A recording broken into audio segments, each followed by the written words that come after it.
Going from the pursuit of justice to utter insanity isn't a single leap. It's a series of small, justifiable steps. But take enough of them, and you may forget the place you began.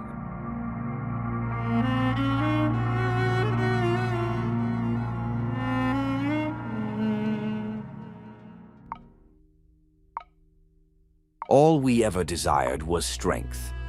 Remember those words as you read what follows. We never set out to destroy the civilized worlds under a false banner or narrative. We never wished to bleed half the galaxy dry in the name of a crusade. None of this was ever what we wanted. But we understood why it had to be done. All we ever wanted was strength. Truth is a subjective experience. And who are we, as human beings, so often deceived by our own senses, to claim any absolute truth? Why does the Brotherhood burn and bleed the stars in the name of the Crimson Truth? Why do they worship the Netheric powers? The answer begins on Ironstav, in the second millennium, as the twilight of the great sector wars descends. The Brotherhood, once a mighty war machine, is now broken. The galaxy stands on the brink of peace. Vitalian's forces sweep aside the final remnants of resistance loyal to Endarius. All the Brotherhood can do is retreat, hoping to preserve its core territories. From this humbled nation, plans for restoration begin to stir. From its defeated people, orphaned children are taken and indoctrinated. They are to become priests, symbols of penance and rebirth. These children, burdened by the failures of their bloodlines, vow to overcome the stains of the past. Thus, the first Iron Convent is born. Bound by the mantra, "For the world is hollow, and I have touched the sky." But they are more than warriors. They are missionaries, zealots, spreading the iron cult across the scattered worlds.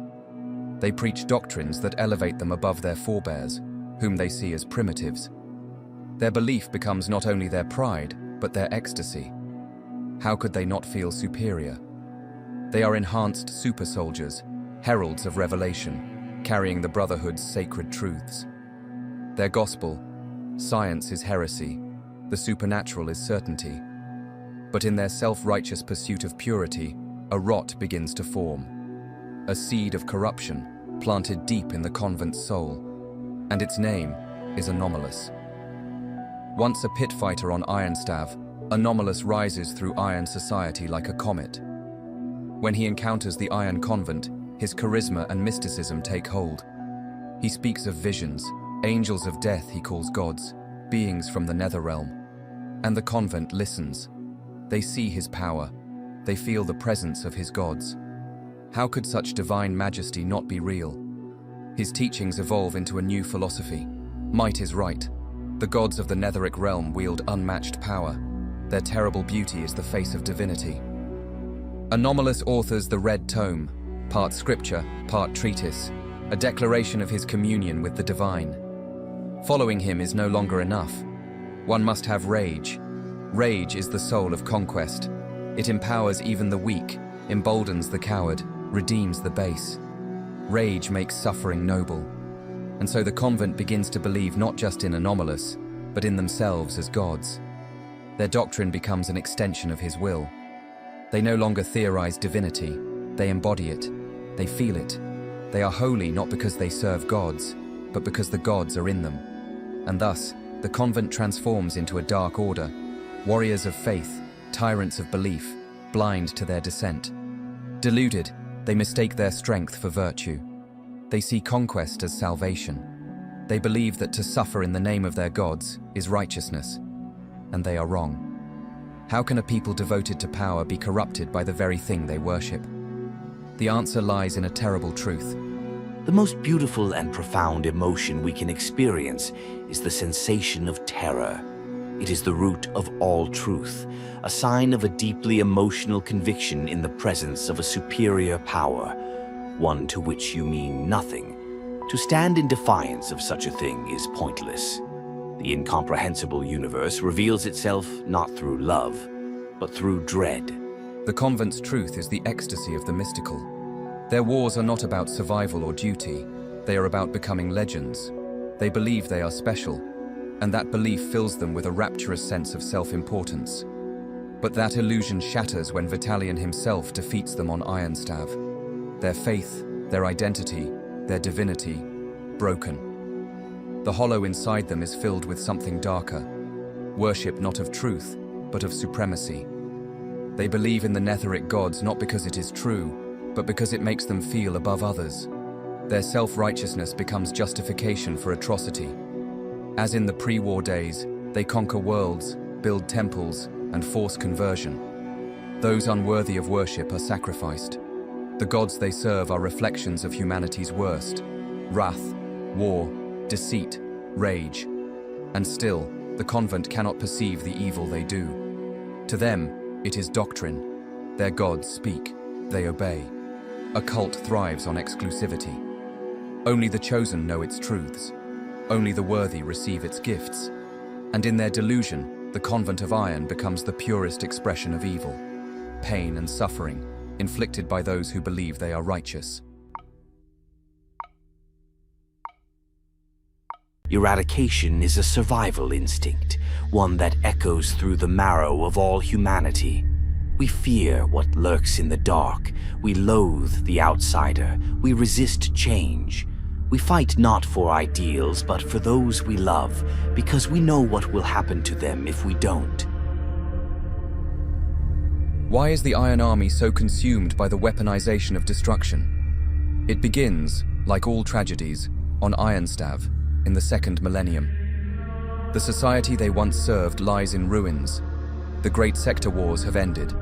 The scattered tribes, city-states, and enclaves that once formed the Brotherhood have been absorbed into the expanding Enderium Empire, leaving behind a hollowed-out remnant, desolate, bitter, directionless.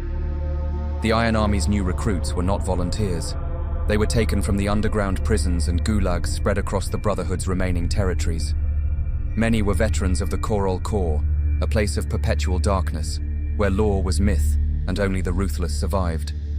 Children born into this abyss were molded into warriors of iron. These origins, brutal, joyless, and steeped in violence, made them well suited for the doctrines they would be forced to embody. Their first mission was not conquest, it was retribution. The Iron Army was unleashed upon those whose past crimes could not be permitted to survive in the new Brotherhood. Justice was absolute. There were no shades of grey, only guilt or innocence. The sword of blind judgment fell swiftly, but this doctrine twisted further when the army met its new leader, Simo Lagassov, the Burning Blade. To some, he was merely a man, but to the Obshchi, the Shadow Council behind the Brotherhood, he became a symbol, an alter ego, a manifestation of their warped ideal of control. Raised alone in the decaying slums of Ironhold, Lagassov saw control not as a means, but as an end. His philosophy was simple: eradication is peace. A society without crime was a society where no potential for chaos remained. Appointed military governor of Ironhold, Lagassov honed his methods. He conducted brutal interrogations, beat suspects into submission, and walked the streets as judge, jury, and executioner.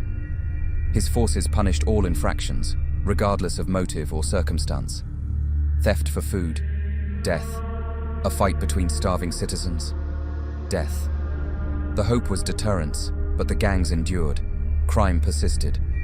To the Obshchi, deterrence was not enough. Only annihilation would suffice. Lagassov obliged. Entire families of suspected criminals were executed on live broadcast. The message was clear. Even association with a wrongdoer was fatal. The horror spread like rot. Children whispered of the Burning Blade, a giant who would slaughter your loved ones for the sins of your blood. Fear became total. Ironhold was at peace, but it was a peace of graveyards and trembling smiles. When Lagassov was given command of the Iron Army, he brought this doctrine to the stars. His approach to war was utilitarian, cold, and terrifyingly efficient. In his view, humanity was chaos incarnate. Discipline and obedience were forged in fire. Why waste years on slow campaigns when you could end resistance with immediate, brutal displays of annihilation? And so, the Iron Army followed his lead. Their armor was blood red. Their silhouettes evoked executioners. They were not soldiers, they were warnings. When they descended upon a world during the Wars of Shadow and Iron, it was not battle, it was obliteration. Civilians, combatants, it made no difference. To be known by a rebel was enough to die. Every purge was filmed, every execution broadcast. Entire cultures were silenced in hours. The army, like Lagassov, became monsters masquerading as messiahs. And still, they believed they were right. They told themselves they were saving lives by ending wars quickly. That billions died, yes, but they were spared the suffering of prolonged conflict. But they were wrong. One voice, his second in command, dared speak the truth. Tell me, General, what peace did you teach? What light did you bring to this shattered society? Beyond shooting parents while they held their children, beyond thermally striking refugees as they fled, what methods did you try, besides butchery masked as order? If eradication was the only way, how did other nations achieve peace without slaughter? How did others conquer without becoming beasts? They had come to love it, the power, the efficiency. Lagassov and his army became a walking contradiction, zealots of annihilation, convinced they were building peace through horror. Their conquest was real, their victories, total. But their legacy? Ash. Even his closest allies, Anomalous and Foka Tekar, saw the truth in time. The worlds they had liberated required brutal occupation. The people did not rejoice, they cowered. In their quest to end resistance, they had birthed a regime that demanded eternal violence. The Iron Army became a reflection of its master, cold, broken, feared, and deluded. Sometimes you envy figures like Lagassov, the power, the fear they command, the legend. But look closer, and you see it. They are not saviors. They are not necessary. They are not strong. They are wounded, tormented men who destroyed the world to convince themselves they had control. I came from nothing. I clawed my way up from the blood and ash of the fighting pits, down in the deepest arenas where the light never reached. I beat my enemies to death with my bare hands, because the cheap axe they gave me snapped in two when I buried it in a man's skull. I cut my teeth on burnt iron. My body bears the story, scar after scar, each one a lesson carved in flesh. You look down on them, those broken wretches in the dirt, but you are blind, blind to the beauty of their struggle, blind to what they could become if someone scraped the filth from their faces and lifted them into the red truth. Look at them, my sons. You are the highest, they are the lowest, and so it becomes your burden, your duty to raise them. Let them taste vengeance. Let them repay the world that cast them aside. Anything less is unworthy of you. Is revenge a form of equality, or simply a path to an unreachable end? Anomalous and the Brotherhood believe in vengeance. They pursue it with faith, with fire, with weapons raised high. And yet, what has that journey truly yielded? A twisted civilization. A culture now surrendered to the Netheric realm, indulging in acts so depraved, so violent, that even the imagination recoils. How did this titan of redemption become a thing of horror? It begins on Ironstav. The war was lost, the Brotherhood shattered, the nation lay in ruin. To punish the old nobility for their failure, the children of fallen generals and warlords were seized. Stripped of privilege, they were forced into the blood-soaked arenas of Ironstav to pay penance with their lives. Anomalous was one of them, taken young. His father, once the commander of the Iron Armata, publicly executed. His mother, silenced alongside him. Anomalous was condemned to the fighting pits, raised among slaves and gladiators. He survived, not because he was spared, because he refused to die.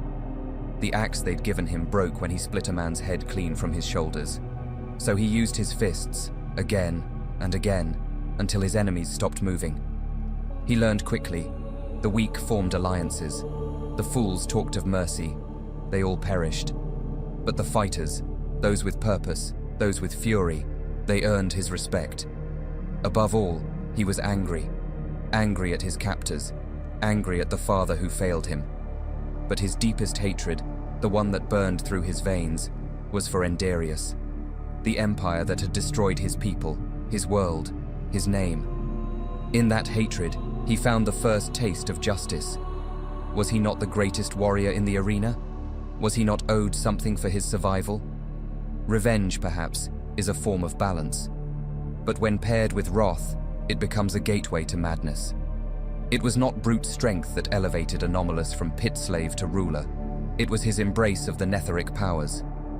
Through those forbidden energies, he rose. And through them, he rebuilt Ironstav. Agriculture flourished, medicine advanced, technology surged. He unified the planet and its distant colonies. He lit the fires of civilization once more. He sent out emissaries, the Red Suns, bearing his teachings and calling former Brotherhood worlds to return to the fold. He gave his people strength. He gave them justice. But the same power that raised them also began to consume them.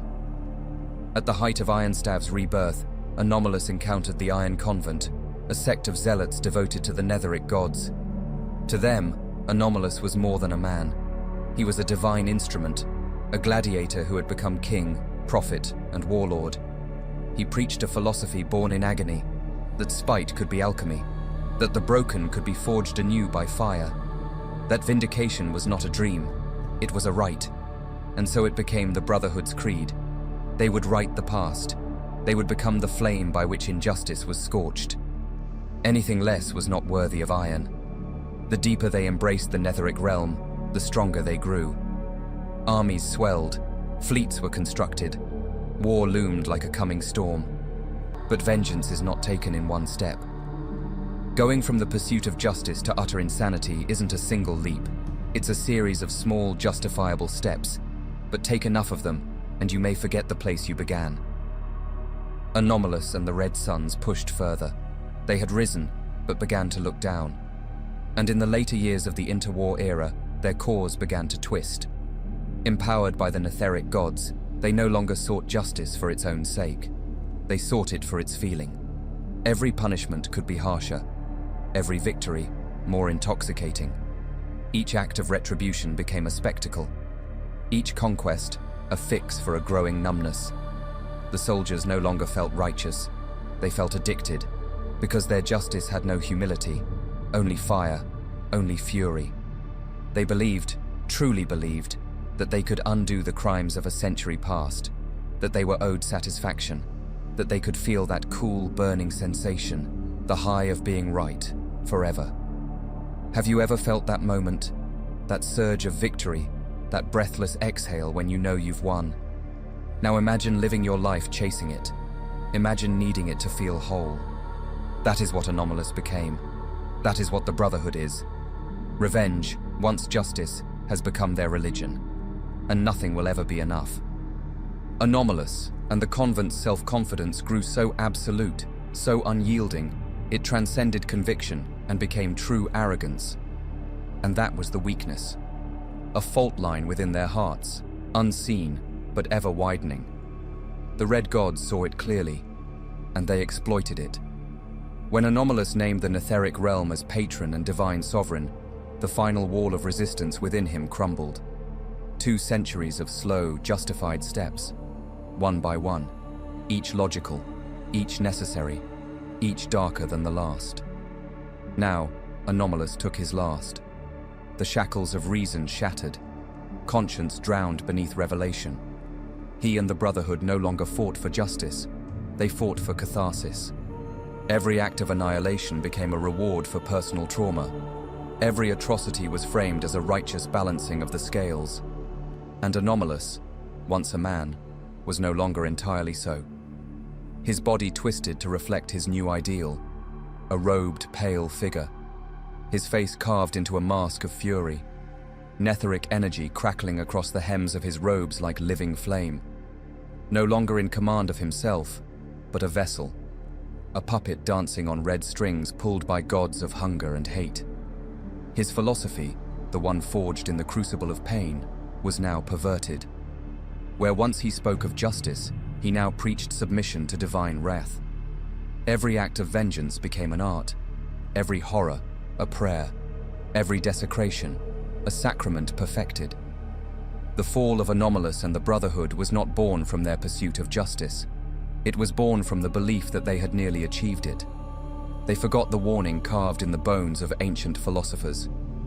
Before you embark on revenge, dig 2 graves. They forgot that they were once the children covered in dust, needing only the dirt wiped from their eyes. Their journey, once forged in fire, ended in shadow. Not because they fought for justice, but because they began to believe they were justice. And so, the crimson truth they carried became a lie so seductive it consumed them.